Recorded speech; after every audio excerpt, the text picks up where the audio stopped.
ও আমার কলিজার যুবক বাবা, কয়দিন আর দুনিয়ায় বাঁচবা? চোখের সামনে কত যুবকের লাশ।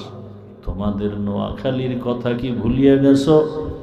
মাত্র বেশি দিন হয় নাই এই নোয়াখালীর জমিনে আমি তখন বাইতুল্লাহর সফরে ছিলাম। বিদেশ থেকে আসছে যুবক, এয়ারপোর্ট থেকে গাড়িতে উঠে বাড়িতে রওনা। গাড়ির মধ্যে পরিবারের সন্তান সব বসা, কত আনন্দ। স্বর্ণ অলংকার টাকা নিয়ে আসছে। বাড়ি যাওয়ার আগে আগে পানির মধ্যে গাড়ি পড়ে গেল, স্ত্রীও চলে গেল, সন্তান চলে গেল। ওই আল্লাহর বান্দা মিডিয়ার সামনে হাউমাউ করে কান্না করে, মানুষ বিবাহ করিয়া খেয়ে না খেয়ে পরিবার নিয়ে বিদেশ গিয়া টাকা কামাই করে আজ আমি বড় আনন্দের নিয়তে আসছি। কিন্তু আজ আমার কপাল কেন এত খারাপ? আমার হাতের উপরে আমার কলিজার বাচ্চাটা মরিয়া গেল, আমার চোখের সামনে স্ত্রী চলে গেল।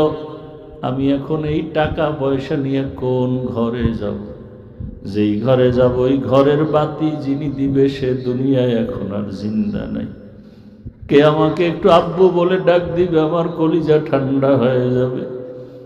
আমাকে আর আব্বু বলে ডাক দিয়া আনন্দ দেওয়ার সন্তানটাও নাই, আমার ঘরে আলো দেওয়ার নাই।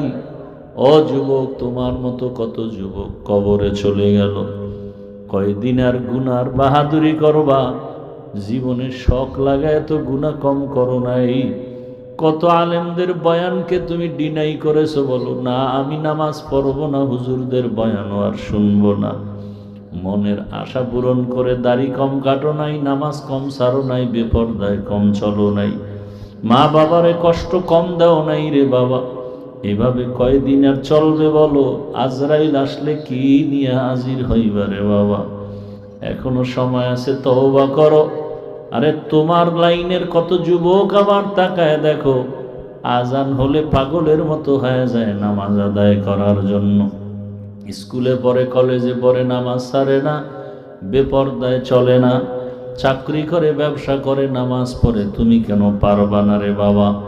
পর্দার আড়ালের মা বোনেরা আল্লাহর কাছে তওবা করেন। আপনার মতো কত মা কত বোন এখনো আছে পর্দা করে, স্বামীর মাল হেফাজত করে, মোবাইলে সময় নষ্ট করে না, নামাজ ছাড়ে না, আল্লাহর হুকুম মতো চলার চেষ্টা করে। মা আপনারা কেন পারবেন না?